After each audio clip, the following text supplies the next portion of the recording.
Hello, everyone. I am pleased to be here today to present a talk on my research regarding physician-assisted suicide as an end-of-life care option for terminally ill patients nationally. This is a topic that's important to me.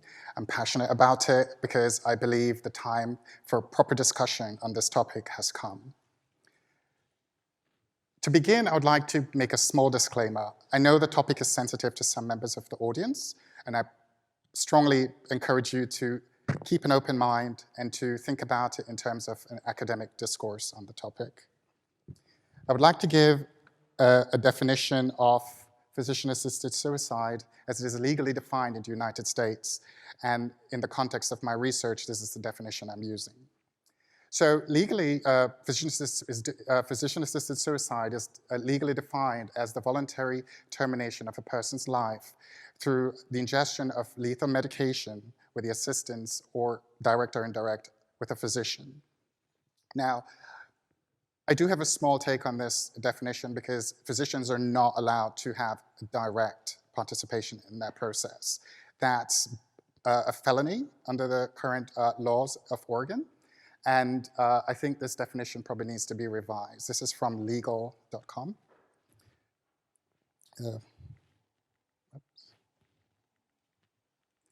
So currently in the United States, there are 8 states that legally have legislations around physician-assisted suicide and the District of Columbia, making 9.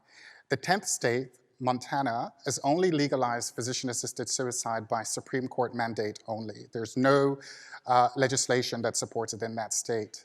Now, in terms of the map that I'm showing here, it doesn't show the states that are currently considering adopting the legislations for pass. So we're seeing a slowly but improving trend in states adopting this legislation, which I believe gives evidence of the success that Oregon is experiencing at the moment, and that the future hope for physician-assisted suicide becoming nationalized is very strong.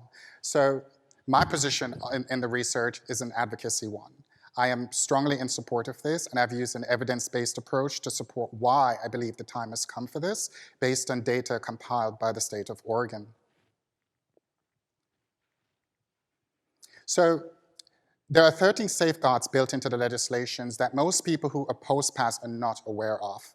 They are usually using emotional responses to attack physician-assisted suicides based on fears, obviously, political agendas, and different, I guess you could say, charges that are very emotionally charged to stimulate the population in either voting against it or reacting negatively to it. So in order for a person to qualify in all the states where physician-assisted suicide is legal, they have to go through these basic qualifications, and these are from the 13 rules that are codified in the legislation. So the first one, and I think it's the most important one, is that the person that's applying for PASS must be determined to have a terminal disease with a prognosis of 6 months or fewer to live. This is the core tenet of the legislations. They must also be a resident of the state, a PASS state that is, and be determined to be of sound mental capacity to make end-of-life choices, meaning they have to go through a series of psychological tests. They also have to be interviewed to make sure that this is a voluntary decision that they're making. They must also be 18 years or older to qualify, and I do have a contention with this, this codified qualification, and I'll get to that in a moment. So, and they must also be physically able to administer and ingest the lethal medication, meaning they must be able to do it without any form of assistance, which is why, like I said, direct assistance by a physician is impossible.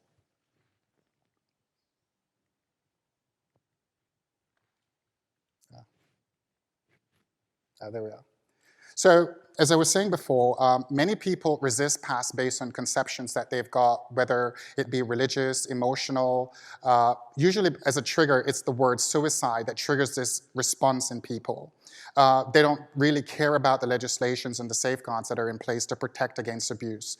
They hear the word suicide and they immediately react. And this is from politicians, ministers, religious organizations, different people that have power and are able to make decisions that affect other people's lives. Now, Some of the main ones that have been thrown around and that I've identified in my research is the fear that legalizing physician-assisted suicide at the national level would lead to abuse by caregivers. Now, in this context, caregivers are defined as physicians, loved ones, paid caregivers in hospices and assisted living facilities. But what the researchers showed and the data compiled by Oregon is that this assumption is false completely.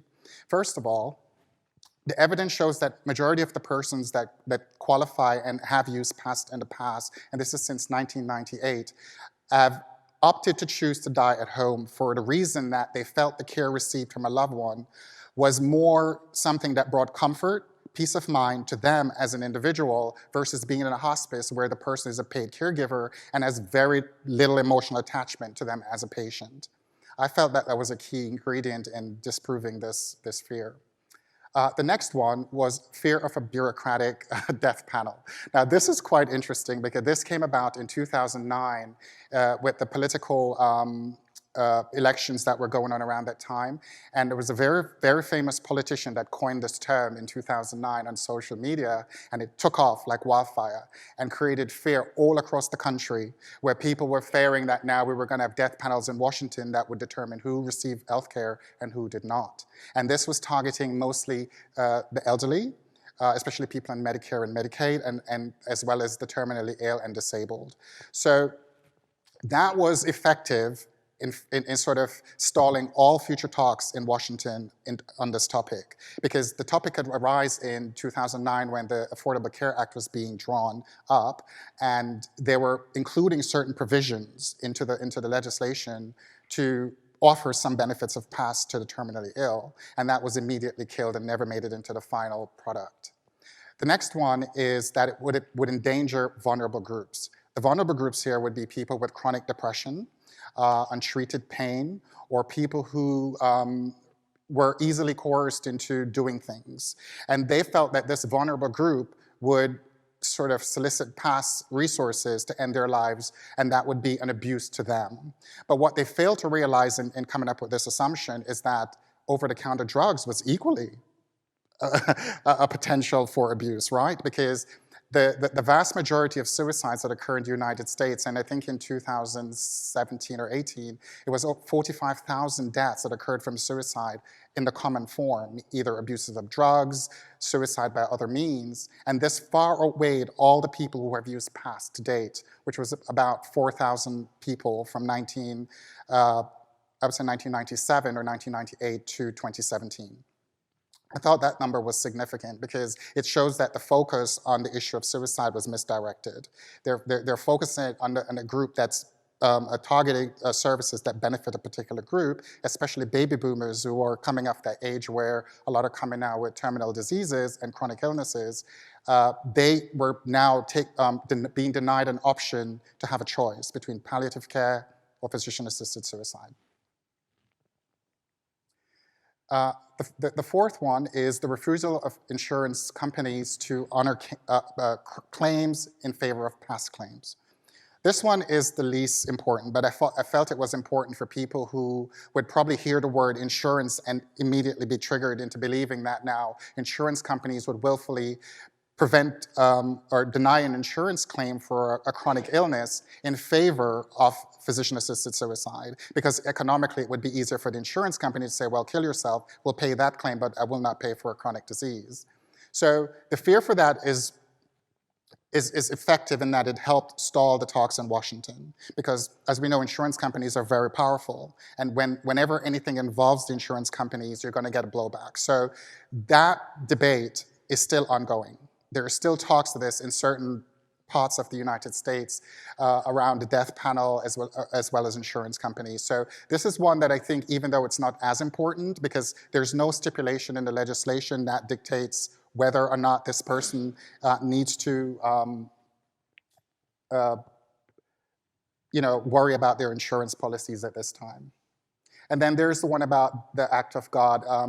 I really don't think that one is important at all. It is an emotional trigger for some people who have a religious bent. Now, here are the evidences of success. So more people die by common suicide than by PAST, as I gave that number earlier.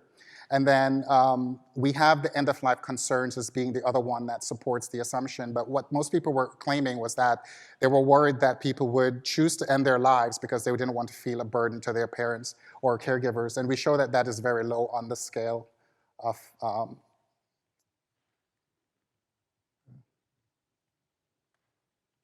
can we move the slide?